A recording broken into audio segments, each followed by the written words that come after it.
Ito na mga kababayan, walang pakiusap, walang paawa, batas ang masusunod. Ayon yan mismo. At malinaw na mensahe ng ating mahal na Pangulo, hindi siya magne-negotiate sa kriminal. Mga kababayan, kahit gaano pa kalaki ang pangalan, the system is moving. Yan po ang talagang diin na salita ng ating mahal na Pangulo dito sa kanyang speech ngayong araw na ito mga kababayan. The system is moving and the Ombudsman evidence, DPWH coordination, lahat may resibo po mga kababayan. Ito ang mukha ng totoong political will. No, dahil sa totoo lang mga kababayan, si PBBM lamang po ang may political will na magkaroon ng transparency, mapanagot ang dapat mapanagot, partido ka man or hindi ka man kapartido, sindikato ka, dapat kang makulong. Dapat mong panagutan ang dapat mong panagutan sa bansang Pilipinas, especially sa sambayanang Pilipino. Okay? At 12 billion frozen assets na po ang naipa-freeze ng ating mahal na Pangulo kasama ang ICI Ombudsman regarding dito sa maanumalyang flood control project or mga ghost project ng flood control. 3,566 banks account na po mga kababayan. 247 sasakyan, 178 properties. Numbered these, big don't moves unless seryoso ang gobyerno, 'di ba? Ito po ang highlights ng mga sinabi ng ating mahal na Pangulo. Wala pong exempted or walang makakalusot dito sa batas na ito na pinapatupad ng ating mahal na Pangulo, mga kababayan. Kahit anong video, kahit anong drama ni Zaldico or ilabas ng mga DDS, ng mga AI na yan, hindi malulusutan ang batas. Sabi nga ng ating mahal na Pangulo, kung talaga totoo yan sinasabi mo, umuwi ka rito, sumpaan mo yan. Dahil kayang harapin ng ating mahal na Pangulo yung mga akusasyon sa kanya. 'Di ba? Yan ang tunay na leader, hindi kagaya ni Digongyo, mga kababayan, natapos ang termino, pakboy pa rin. Pakboy lang ang pagiging alam ni Digongyo, mga kababayan. Kaya doon na mamamatay sa ICC, mga kababayan. 'Di ba? Baka hindi na nga maantay si Bato eh. Hindi ko alam kung antayin niya si Bato para may chef cook siya. No? Kahit anong social media stunt nyo, cannot override evidence. Tandaan nyo yan. Mananatili ang ebidensya at matibay na ebidensya. Okay? Wala kayong magagawa dyan. Mananagot ang dapat managot. At lahat po ng mga nasa ibang bansa ay kanselado na po ang mga pasaporte. Legit ito mga kababayan dahil si Harry Roque po ay naaresto sa airport. Hindi ka makakaalis dito.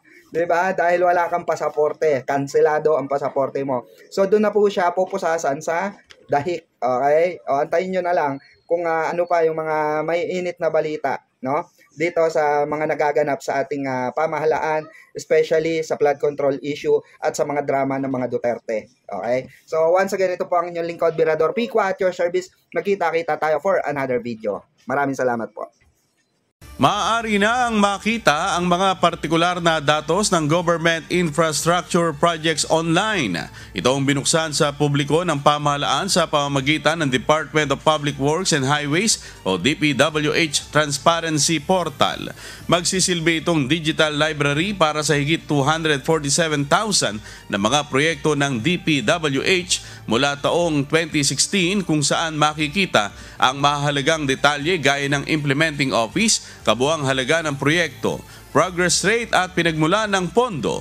I-upload din kada buwan ang kopya ng mga larawan, geographic data at downloadable contract documents maging ang mismong status ng proyekto. Ayon kay Pangulong Ferdinand Marcos Jr., kung dati ay hindi nakikita kung ano talaga ang nangyayari sa loob ng pamahalaan na nagdudulot ng talamak na korupsyon, ngayon nais nitong hikayatin ang publiko na makilahok, makialam at magmonitor sa mga nangyayari sa bansa. That is one of this is one of the reforms na nanggaling sa aming natutunan sa experience na ito, sa kakaimbestiga, sa kakahanap sa mga proyekto na flood control na talagang maraming problema. Kaya sa aking palagay, alam nyo, sunlight is the best medicine.